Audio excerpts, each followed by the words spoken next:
All right. If we were to print this out, I would suppose that the text is probably a little big.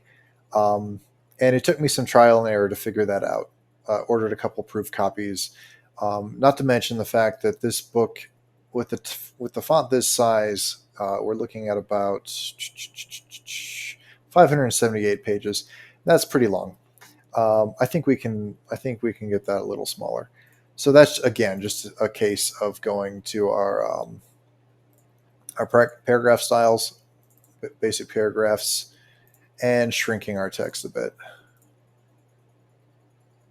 It's going to take a bit as it thinks about shrinking. There we go. Our text is a little smaller.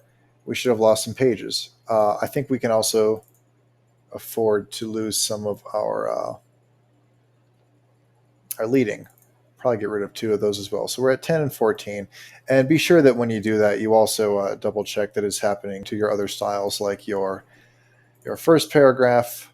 You want to make sure that that's also 10 and 14. You want to make sure that your first paragraph, with quotes, also 10 and 14. And finally, your after dinkus, you want to make sure that that also is correctly formatted, 10 and 14. Okay. Now you can go to the end of your book, and you can delete all these extra pages at the end. So back in your little thumbnail version here, just highlight all these pages and hit this garbage can, and it will get rid of them. Another thing that I did was I went up here. I wanted there to be some headings on the pages in addition to my page numbers. And that was just a matter of kind of adding on to my page numbers. Let's see. I went a couple spaces and then author name. And then I did the same thing over here where just kind of expand that, do a couple spaces. Boom. And then over here, we're going to go farewell to dust and sun. Boom, boom, boom. Kind of want to change the size on that. Let's make it significantly smaller so it's not so stand out. Do the same over here. Make it size 9. Cool. Now those are going to show up on all of our pages. So we're pretty much ready to export this. You're just going to go File, Export. Let's go Adobe PDF Print. Not interactive. No need for that. Print will flatten it all out. You're going to go Save. And then your high quality print. I found that Adobe really likes this one, the X1A 2003. It just seems to be what they kind of ask for. All the defaults are really pretty good here.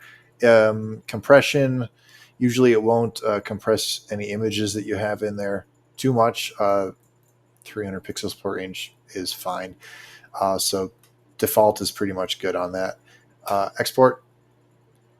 So it's going to give you this this nice PDF file here, which is looking pretty good actually.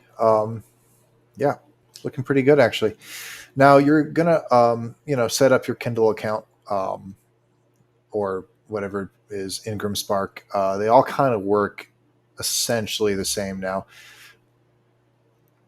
And once you upload your PDF to Amazon or to Ingram Spark, it's going to give you a digital proof to look at. And the digital proof is going to look something like this, where it actually will show you the layout of your book, and based on your page count, your safe margins in which you want to have your text. As you can see, mine is all within the margins. And it's fairly equidistant on the right and on the left. I'm actually still kind of fudging that myself based on the print proofs that I've received. I want it to look fairly centered on the page, even taking into account the gutter area. So that's and I'm actually still waiting on my newest proof, after which I will, most likely go in here and fudge the margins at least one more little time. Otherwise, it's pretty much ready to go as far as I know. Now, once again, you just want to remember that as you do adjust those margins, um, to keep them away from the gutters or to keep them away from the edge of the page, whatever it is that you end up doing. So say we go, say we make our text box 3.5 inches wide. We're going to do the same over here. 3.5 inches wide. You just want to make sure that you do that across the board, all your parents. So do that in your B parents as well. So 3.5 inches wide. Close enough for now. And also 3.5. And that's just it's gonna make those changes to your pages across the board. Now, this is ridiculous. You're not going to have to push it that far out, but you get the idea, I think. And of course, as you do that, just keep in mind you have your bookmarks, so it won't be super hard to do. You just want to make sure that you keep track of which pages are set to which parents. So say here you're on chapter 13, page 269. Make sure that you drag your B parent onto what is now chapter 13, so you get rid of that heading, and then you're going to have to go find where it was. In this case, you can look on your pages thumbnails over here, and you see a little B right there. Click on that. It is indeed not a chapter heading page. So you go ahead and grab your A parent, drag it on there, and your page number will reappear. That part's a little tedious, but then again, what InDesign makes possible is actually way less tedious than if you wanted to do this on, an old-fashioned word processor like Microsoft Word or something. It's actually all quite easy and convenient and very powerful what you can do with this program. And I'm still learning a lot about it. If there are InDesign experts who could probably watch my tutorials and just say, oh man, I could have done all of that in literally 2 minutes. But like I said, I'm still learning.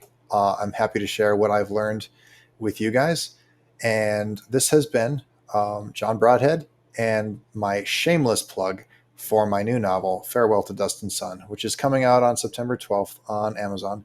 And you should follow my TikTok and follow my Instagram and check out my website, which is www.johnmbroadhead.com. Thanks, guys.